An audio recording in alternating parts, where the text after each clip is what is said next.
Hi friends, तो देखो चले एसेছি আজকে আবার একটি রেসিপি নিয়ে। আজকে রেসিপিটা খুবই কমন রেসিপি, তো তোমরা এটা সবাই বাড়িতে করে থাকো। তো হ্যাঁ, আমি কিভাবে করছি সেটাই তোমাদের সঙ্গে শেয়ার করছি।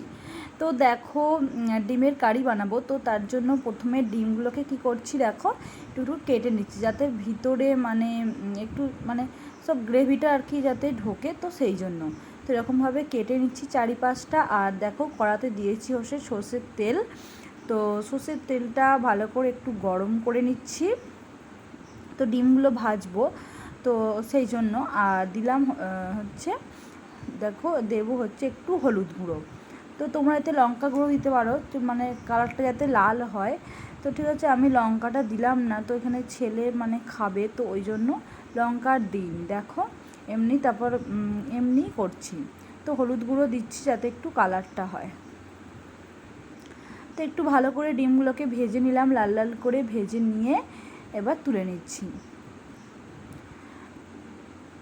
তো ওই তেলেতেই দিলাম হচ্ছে পেঁয়াজ কুচি, তো যেহেতু ডিমটা বেশি নয়, তো দুটো ডিম, তো অল্প অল্পই সব কিছু। তেলটাও দেখো আর দিলাম না, ওইটুকু তেলেই কিন্তু করব। তো বেশি তেল মশলা মানে এই গরমে না খাওয়াই ভালো, তো যেটুকু দরকার সেটুকু দেওয়াই মানে ভালো, ঠিক আছে। তো ওই জন্য দেখো অল্প তেলই দিলাম, একটু নুন দিলাম যাতে তাড়াতাড়ি গলে যায়। তো পেঁয়াজ টমেটো ভালো করে ভেজে নিচ্ছি। তো তোমরা পারলে কিন্তু পেঁয়াজ টমেটোটা কুড়েও নিতে পারো, মানে এমনি বাটাও দিতে পারো। দিলাম হচ্ছে দেখো রসুন বাটা,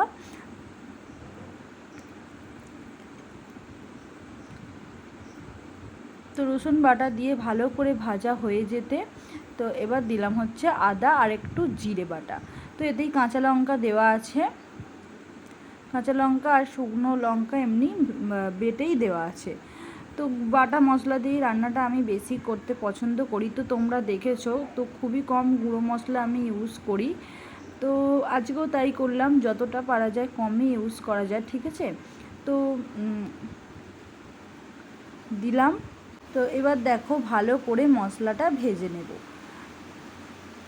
দিলাম হচ্ছে আর একটু হলুদ গুঁড়ো,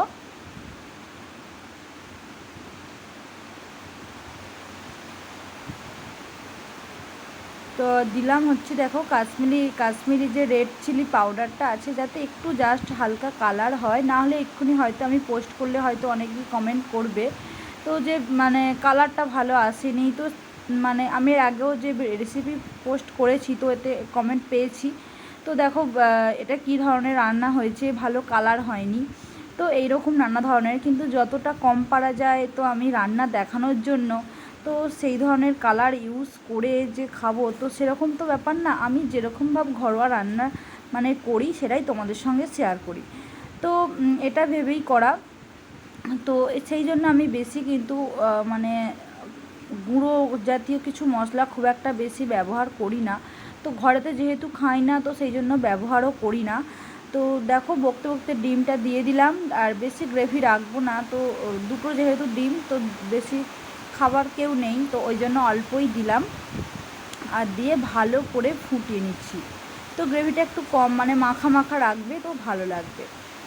তো আমি যেরকম মানে ঘরে খাই, তো সেরকমই তোমাদের সঙ্গে শেয়ার করি। তো তোমাদের দেখানোর জন্য আমি কিন্তু মানে বেশি এরকম মশলা ইউজ করে তেলালো ঝোলালো মানে দেখাতে পারবো না রিচ রান্না।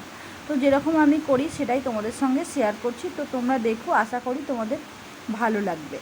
তো যারা ভালো লাগলে যাদের যদি ভালো লেগে থাকে ভিডিও, তাহলে প্লিজ একটা লাইক কমেন্ট শেয়ার করো। আর দেখো আমার কিন্তু রেসিপিটা হয়ে গেছে, তো নামিয়েও ফেলেছি দেখো একটুখানি, তো সাজিয়ে দিলাম, এই আর কি ব্যাপার, তো কিছুই না।